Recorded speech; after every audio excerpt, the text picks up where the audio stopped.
Okay, part two today. Part two requires your chart again. So you have the first two squares filled out because we did both of these yesterday. You did your notes on potassium cyanide. You have your two examples of foreshadowing.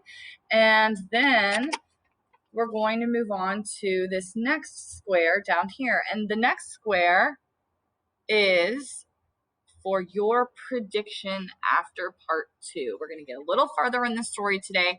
And then when we stop at the end, you're going to write a prediction.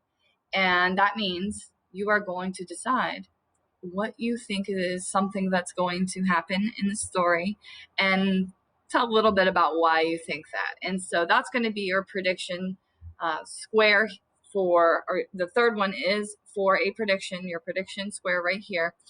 And we'll do that at the end of part two. So just like yesterday, we're going to pick up following along in the reading. We're right on the page there. As you can see, it says threshold at the bottom of the first paragraph. So just hang in there is where the audio is going to begin. And we'll get a little bit farther, a few pages in the story, and then we'll stop and talk about that prediction. So just make sure you follow along with the voice while you listen. And here we go. Just hang it there, and let me help you with your coat. There were no other hats or coats in the hall. There were no umbrellas, no walking sticks, nothing. We have it all to ourselves, she said, smiling at him over her shoulder as she led the way upstairs. You see, it isn't very often I have the pleasure of taking a visitor into my little nest. The old girl is slightly dotty, Billy told himself, but at 5 and 6pence a night, who cares about that? I should have thought you'd be simply swamped with applicants, he said politely. Oh, I am, my dear, I am. Of course I am. But the trouble is that I'm inclined to be just a teeny-weeny bit choosy and particular, if you see what I mean. Yes. But I'm always ready. Everything is always ready, day and night in this house, just on the off chance that an acceptable young gentleman will come along. And it is such a pleasure, my dear, such a very great pleasure, when now and again I open the door and I see someone standing there who is just exactly right. She was halfway up the stairs, and she paused with one hand on the stair rail, turning her head and smiling down at him with pale lips. Like you, she added, and her blue eyes travelled slowly all the way down the length of Billy's body to his feet and then up again. On the second-floor landing, she said to him, "This floor is mine." They climbed up another flight. "And this one is all yours," she said. "Here's your room. I do hope you'll like it." She took him into a small but charming front bedroom, switching on the light as she went in. "The morning sun comes right in the window, Mr. Perkins. It is Mr. Perkins, isn't it?" "No," he said. "It's Weaver." "Mr. Weaver, how nice. I put a water bottle between the sheets to air them out, Mr. Weaver. It's such a comfort to have a hot water bottle in a strange bed with clean sheets, don't you agree? And you may light the gas fire at any time if you feel chilly." "Thank you," Billy said. "Thank you ever so much." He noticed that the bedspread had been taken off the bed and that the bedclothes had been neatly turned back on one side, all ready for someone to get in. "I'm so glad you appeared," she said, looking earnestly into his face. "I was beginning to get worried." "That's all right," Billy answered brightly. "You mustn't worry about me." He put his suitcase on the chair and started to open it. "And what about supper, my dear? Did you manage to get anything to eat before you came here?" "I'm not a bit hungry, thank you," he said.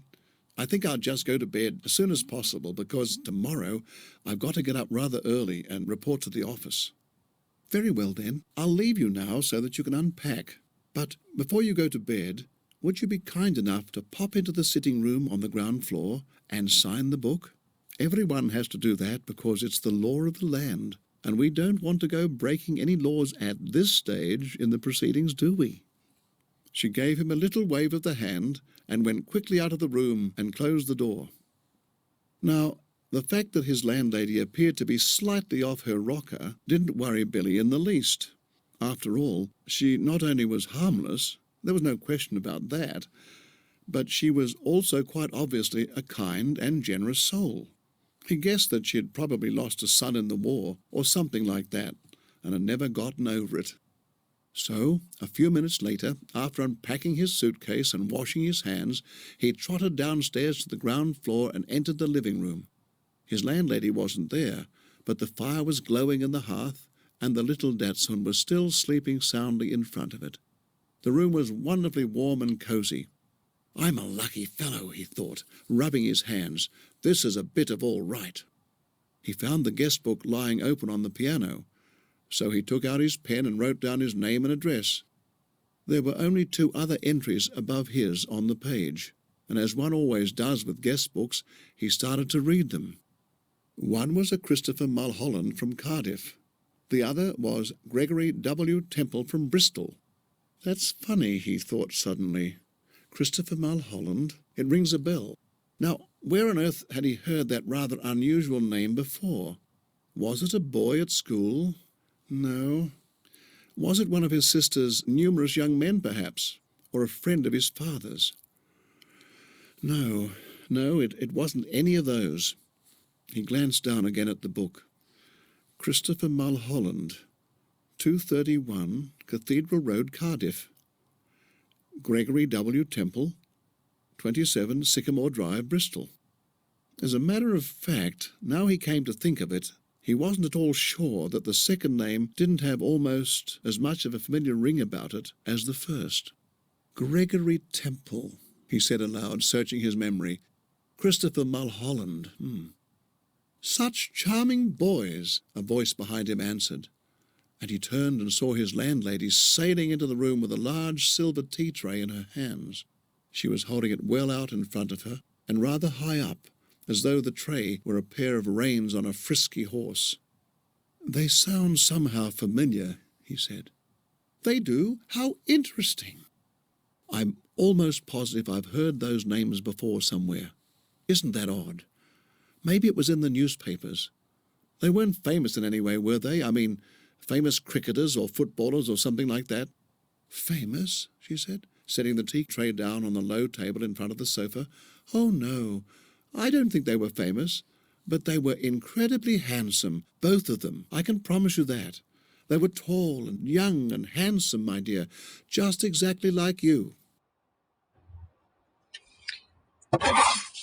Okay, that's where we're going to stop for today, and that's where you're going to make your prediction. So in your third square on your chart, you are going to make a prediction and explain or give a reference to something that happens in the story that makes you think that. So what is your prediction of something that will probably end up happening? Be as specific as you can, and then relate it to something, a reason. Why is that? What happened in the text that made you think that? And that's your third square on your chart. Again, you'll see below that the text is there in case you need to review so that you can make your prediction, or you can go back to cite what your prediction was based on. And once you have this square, you're done for today.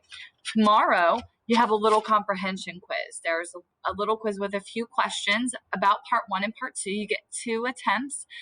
So in case you get some wrong on the first try, you can go back, consult the text, and then you can go try again on the quiz.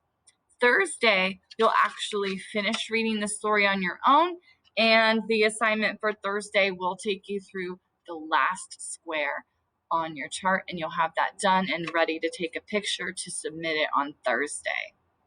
Let me know if you have any questions. Have fun making your prediction.